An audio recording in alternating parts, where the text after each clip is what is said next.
ఉదయకాలం సూర్యోదయం అవుచుండగానే ఆయన ఆ యొక్క సముద్ర తీరంలోకి కాలినడకన వచ్చి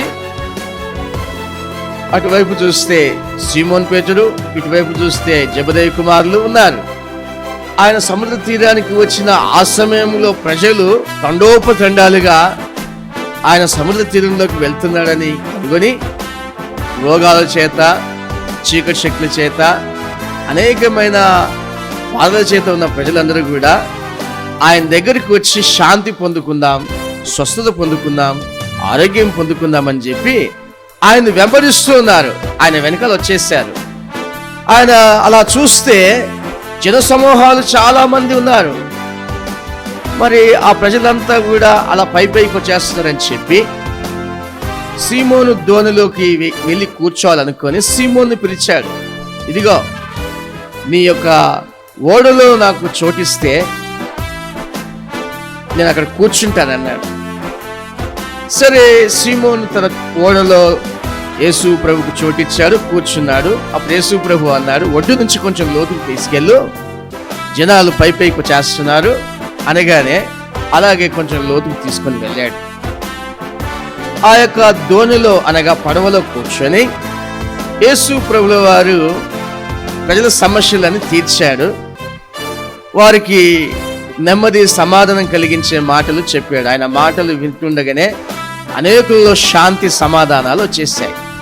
అనేకులు స్వస్థతను పొందుకున్నారు, ఆరోగ్యంతో ఉన్నారు.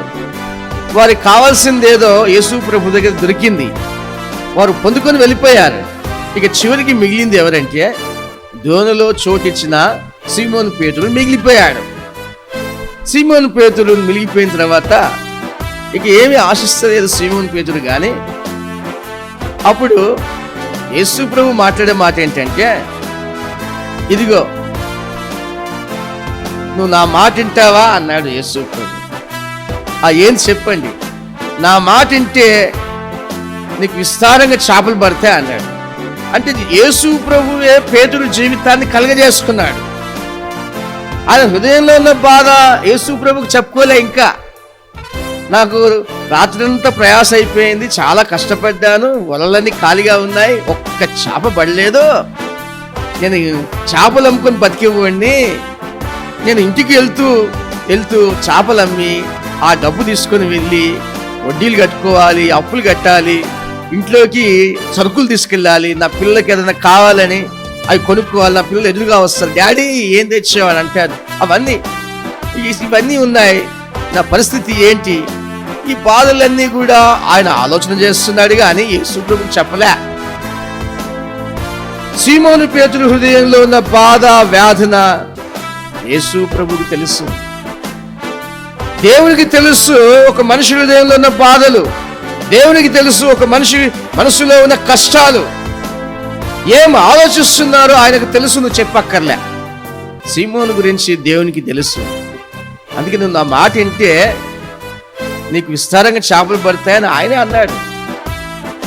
అప్పుడు అంటున్నాడు సీమోను, ఏమంటున్నాడంటే, యేసు ప్రభువా నీకు తెలియదు అనుకుంటా, మేము రాత్రంతా కష్టపడ్డాం, ప్రయాసపడ్డాం, మెలకువతో ఉన్నాం, రాత్రంతా ప్రయాస ఎక్కువైపోయింది, ఒక్క చేప కూడా పడలేదండి.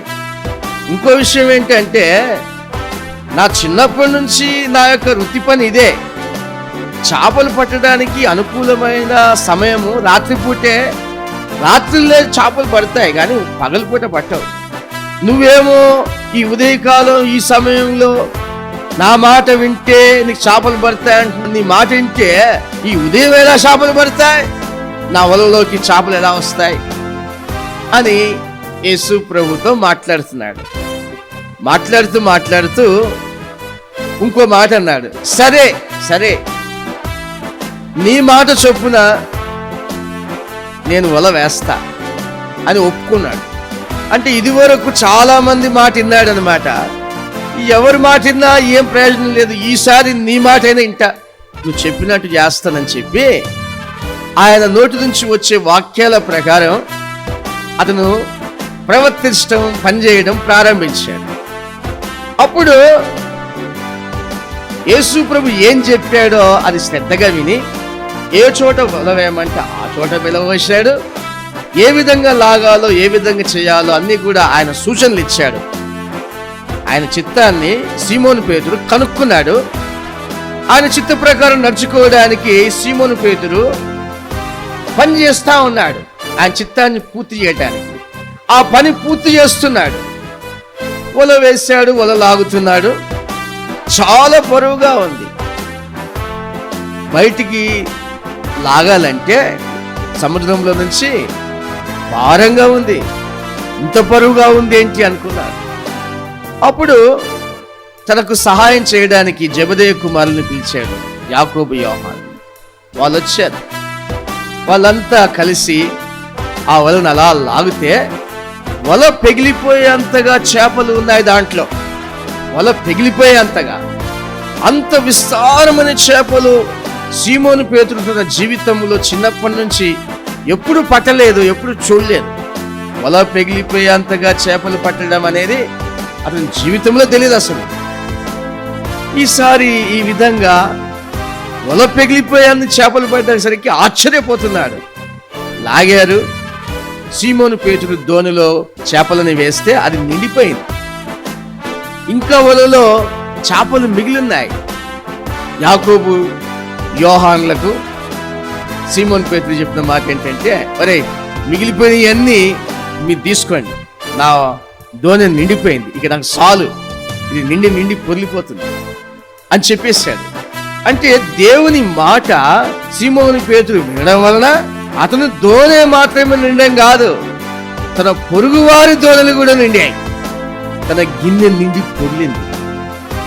వెంటనే దేవుని దగ్గర మోకరించి, అయ్యా దరిద్రుణ్ణి, ఇన్ని రోజులు నేను ఎంత పని చేసినా నా జీవితంలో ఆశీర్వాదం లేకుండా పోయింది, జీవన లేకుండా పోయింది, అన్ని నష్టాలే.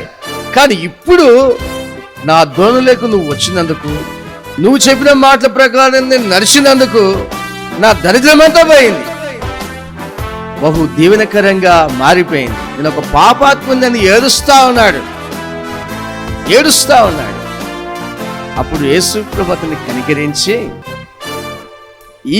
ఈ దానికే నువ్వు ఇంతగా ఆశ్చర్యపోయి పశ్చాత్తాపడుతూ నీ పాపాల విషయంలో పశ్చాత్తాపడు ఏడుస్తున్నావు, ఇంతకంటే గొప్ప కార్యాలు నీ పట్ల నేను చేస్తా అని దేవుడు వాగ్దానం చేశాడు ఆయనకి. ఆ వాగ్దానం నమ్ముకొని ఇక ఆయన వెనకాల బయలుదేరాడు సీమోను పేతురు. నా ప్రియమైన సహోదరులారా, ఈ ఉదయకాల సమయంలో వితౌట్ గాడ్ మనం ఏం చేసినా మన జీవితాల్లో ఏమీ ఉండదు.